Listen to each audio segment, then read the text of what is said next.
टेक्नेप YouTube च्यानलमा यहाँहरूलाई हार्दिक स्वागत छ। म पविन्द्र तपाईँहरूकै युट्युबको दुनियाँको साथी र आज है फाइनली स्यामसङले आफ्नो दुईवटा मोबाइललाई नेपाली बजारमा लन्च गरिसकेको छ। फर्स्ट त ए सिरिजको आएको छ स्यामसङ ग्यालेक्सी A23 4G भेरिएन्ट्सको निम्ति तपाईले चाहिँ 5G भेरिएन्ट्सको मोबाइललाई पनि नेपाली बजारमा देख्नुहुनेछ, जुन चाहिँ स्यामसङ ग्यालेक्सी A33 5G भेरिएन्ट्सको रहेको छ। यो भिडियोमा हामीले चाहिँ A23 को कन्फिगरेसन र नेपाली बजारमा यसको प्राइस चाहिँ के कति रहेछ भन्ने बारेमा चाहिँ कुरा गर्नेछौँ। साथमा तपाईले चाहिँ यो मोबाइललाई कहाँबाट र के कति प्राइसमा चाहिँ पर्चेस गर्न सक्नुहुनेछ भन्ने बारेमा। स्यामसङले आफ्नो स्यामसङ ग्यालेक्सी A23 4G भेरिएन्ट्सको मोबाइललाई नेपाली बजारमा लन्च गरिसकेको छ, जसमा तपाईले चाहिँ 50 मेगापिक्सलको चाहिँ क्यामेरा देख्न सक्नुहुन्छ र एन्ड्रोइड 12 सँगमा चाहिँ रहेको छ। अपरेटिङ सिस्टम तपाईले एकदमै लेटेस्ट अपरेटिङ सिस्टमलाई देख्नुहुनेछ।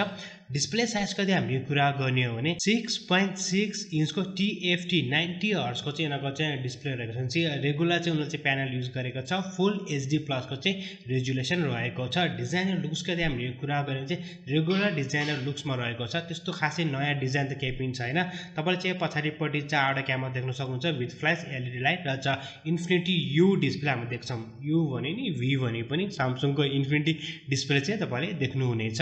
यसको साथसाथै हामीले चाहिँ यिनीहरूको प्रोसेसरकै कुरा गर्ने हो भने चाहिँ स्न्यापड्रागनको 680 भन्दा 680 को चाहिँ प्रोसेसर रहेको छ र र्याम र रोमको यदि हामीले कुरा गर्ने हो भने इन्टरनेसनल भेरिएन्ट एक्चुअली चाहिँ तीनवटा भेरिएन्ट्समा एभाइलेबल छ, 4, 6 र 8GB को र्याम। तर नेपालमा चाहिँ 4GB र चाहिँ 6GB लाई चाहिँ एभाइलेबल गरेको छ। 8GB चाहिँ अझसम्म थाहा छैन, त छिटै नै हामीले चाहिँ देख्न सक्ने चाहिँ सम्भावना चाहिँ रहेको छ र 64 र 128GB को स्टोरेज रहेको छ। साथमा तपाईले चाहिँ माइक्रो SD कार्डलाई पनि युज गर्न सक्नुहुन्छ, जुन चाहिँ एकदमै राम्रो कुरा हो। क्यामेराको अब हामीले कुरा गरौँ, पछाडिपट्टि चाहिँ यिनीहरूको चाहिँ चारवटा क्यामेरा रहेको छ। मेन क्यामेरा चाहिँ 50 मेगापिक्सलको रहेको छ, जसको एपर्चर f1.8 को रहेको छ। चाहिँ 5 मेगापिक्सलको अल्ट्रा वाइड एङ्गल र बाँकी चाहिँ 2 मेगापिक्सलको चाहिँ क्यामेरा चाहिँ दिएको छ। एक्चुअली 2 मेगापिक्सलको किन दिएको, बट यस 2 मेगापिक्सलको दिएको छ।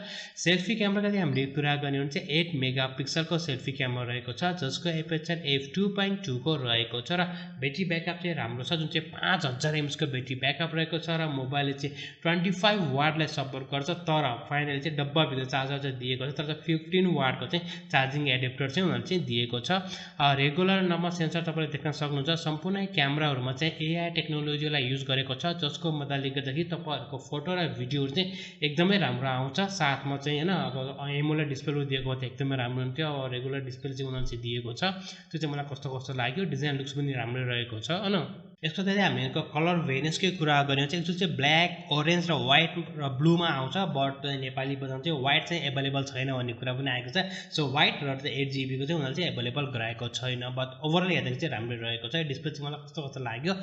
र अर्को चाहिँ हामीले प्राइसकै कुरा गर्ने भने चाहिँ 4GB र 64GB स्टोरेजको प्राइस चाहिँ नेपाली बजारमा चाहिँ 28,000 रुपियाँ राखेको छ भनेपछि यसै गरी 6GB र 128GB स्टोरेजको प्राइस चाहिँ 32,000 रुपियाँ राखेको छ। तपाईँले सजिलो तरिकाले अफलाइन तथा अनलाइन मार्केटमा चाहिँ यसलाई पर्चेस गर्न सक्नुहुन्छ। ओभरअल यदि हामीले यो कुरा गर्ने चाहिँ म चाहिँ हल्का चाहिँ प्राइस पनि महँगो लाग्यो, किन चाहिँ डिस्प्ले चाहिँ यिनीहरूले एकदम राम्रो एमोलेड समोलेड होइन दिएको भए चाहिँ एकदमै राम्रो हुन्थ्यो। अब रेगुलर डिस्प्ले चाहिँ उनीहरूले दिएको छ, त्यो चाहिँ मलाई कस्तो कस्तो लाग्यो। र बाँकीको कन्फिगरेसनको यदि हामीले यो कुरा गर्ने चाहिँ बाँकीको कन्फिगरेसनहरू चाहिँ राम्रै रहेको छ। तपाईँले यसमा चाहिँ एन्ड्रोइड 12 लाई देख्न सक्नुहुन्छ। One UI 4.1 को सपोर्ट रहेको चाहिँ एकदमै राम्रो चाहिँ UI पनि रहेको छ। सो ओभरअल हेरेर चाहिँ राम्रो नै रहेको छ। तपाईँलाई चाहिँ के कस्तो लाग्छ कमेन्ट सेक्सनमा कमेन्ट गर्न चाहिँ नभुल्नु होला।